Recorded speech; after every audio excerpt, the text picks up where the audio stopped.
et pour une noble cause. Et c'est ce qu'il fallait dire pour cette belle opération. Sans oublier, excusez-moi, dimanche soir, chose qui est vraiment venue parce que ça c'est extraordinaire, c'est les chants polyphoniques. Il y a un concert à partir de 20h30, 20h, 20h30. C'est Jean Moncol et puis cante Hugo Burgos. Il chante à 16. Et ça va être féerique. Tu adores ça. Ah ouais, non mais même, il faut comprendre et ressentir. Et quand on aura les gamins avec nous, ça sera vraiment. Parce qu'après, il y a une vente aux enchères. Tout est reversé, je le dis, à l'association. Il y a le maillot de Tony Parker, il y a une toile d'Eric Cantona, il y a une montre gravée Breitling, et puis plein d'autres maillots et plein de cadeaux pour les enfants. Et c'est pour ça qu'on s'y attache. Venez, ça vaut le coup. Eh bien, applaudissements.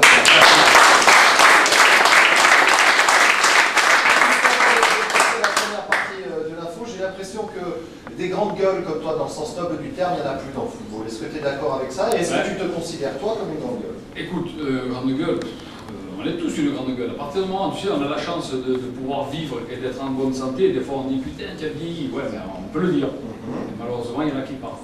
Là, ce clin d'œil, là, bon, ce beach, il est dédié à Grégory Le Marchal.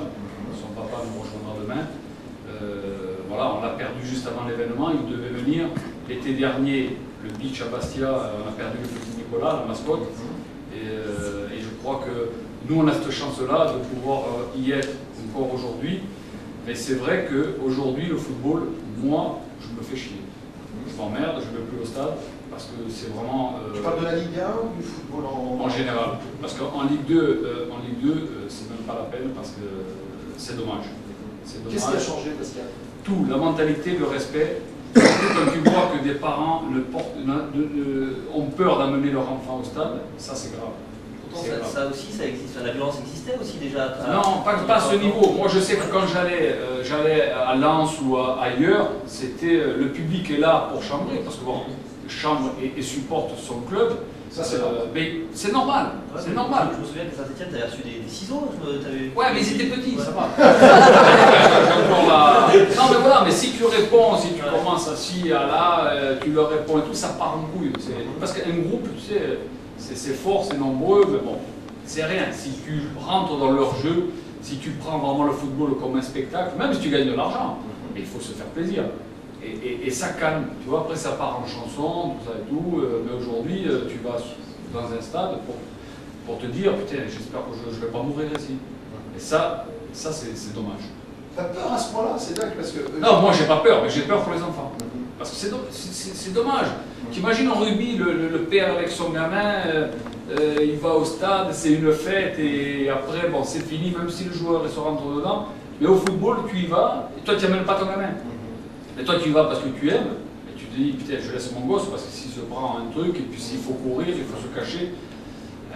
Heureusement, c'est pas tous les stades, mais à un moment donné, il faut arrêter. Donc tu vas plus au stade pour ça?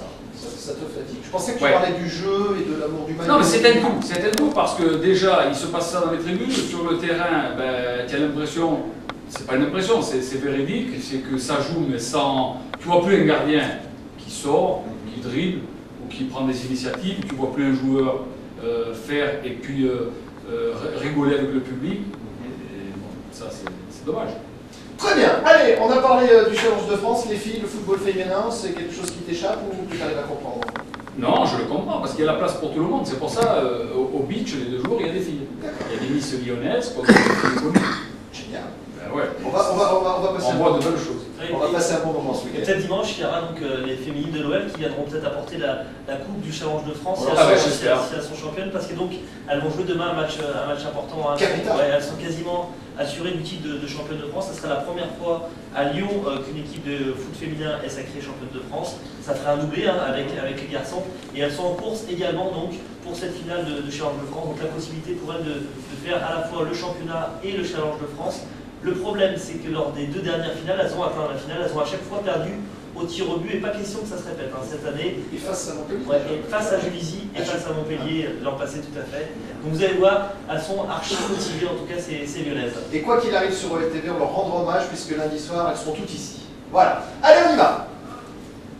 C'est l'heure des récompenses, la fin de saison approche et les féminines de l'Olympique Lyonnais sont en passe de réussir une année extraordinaire. Leader du championnat à 3 journées de la fin, avec 7 points d'avance, les Lyonnaises sont presque sûres de terminer première. À ce titre de championne, quasiment acquis donc, les joueuses de Paris Brest City aimeraient ajouter le Challenge de France.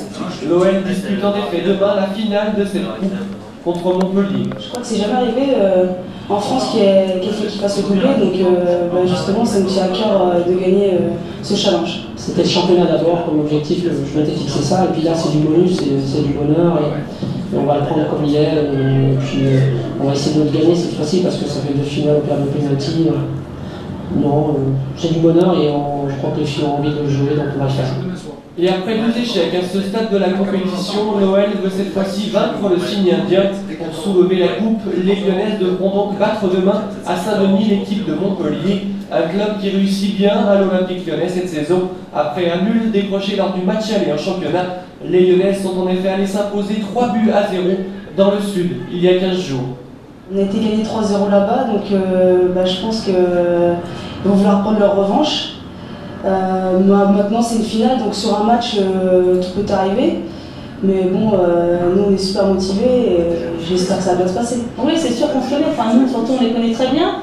Maintenant, une finale c'est à part, donc même si on a gagné 3-0 là-bas, ça va être complètement différent et très difficile. Maintenant c'est à nous de faire le même match et ça devrait bien se passer. Et Camille Adili, Laure Lepailleur, Ouda Lataf et Sonia Bonpastor connaissent bien cette équipe de Montpellier. L'an dernier, ces 4 Lyonnaises évoluaient dans le club de Louis Nicolas.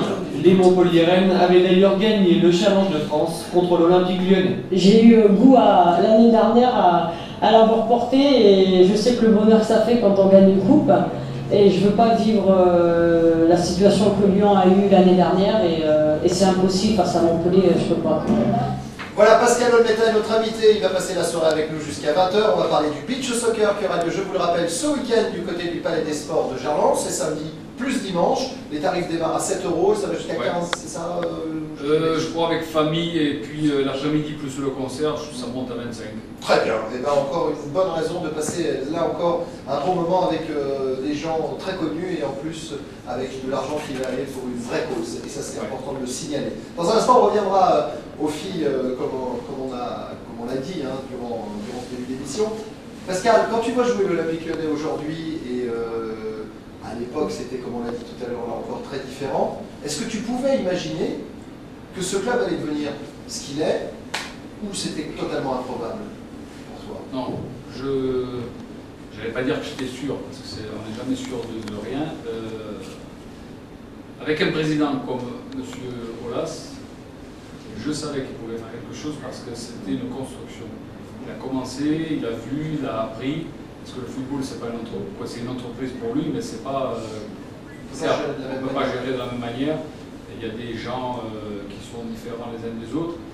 Et il y a un bon moment pour tout et il a construit. Et aujourd'hui, la preuve est là. Qu'est-ce qui manque alors? C'est que moi je suis reparti. Parce qu'il y a des moments où je t'ai dit, ça merde. Et il manque toujours quelque chose. Parce que tu as vu, cette année, on me disait, ouais, c'est cette année, c'est cette année. Mais non, moi je suis venu ici pour le match de la Lazio. De la pardon. Ça t'a marqué? Ouais, non, mais franchement, ça m'a marqué. La Lazio de l'époque, ça m'a marqué parce qu'on les avait. Mais quand je suis venu là. C'est ce que je savais. Tu vois, des fois, je m'arrête, des fois, on les avait écrits. Et 2 minutes après le match, j'ai dit ce soir, c'est le piège. Ce soir, Lyon va se rattraper. Alors que tu étais plutôt confiant au regard de cette énorme saison, parce que de septembre à décembre, c'était. Oui, non, mais j'étais vraiment très confiant, comme tout le monde, peut-être trop, et les matchs ne se ressemblent pas. Il y en a qui disent ils avaient perdu le match à l'aller. Non, le match à l'aller, c'était le match à l'aller, il y a le match au retour, et il faut l'aborder différemment. Quand tu vois qu'il y en a qui couraient à côté, là ça ne trompe pas. Quand il y a des joueurs comme les Italiens, la faille est liée, il la trouve de suite, et après il va courir. Quelle analyse tu as fait toi, de cette rencontre? La rencontre, ils n'étaient pas au bon moment quand il le fallait. Au début du match, ils ont senti qu'ils étaient bousculés.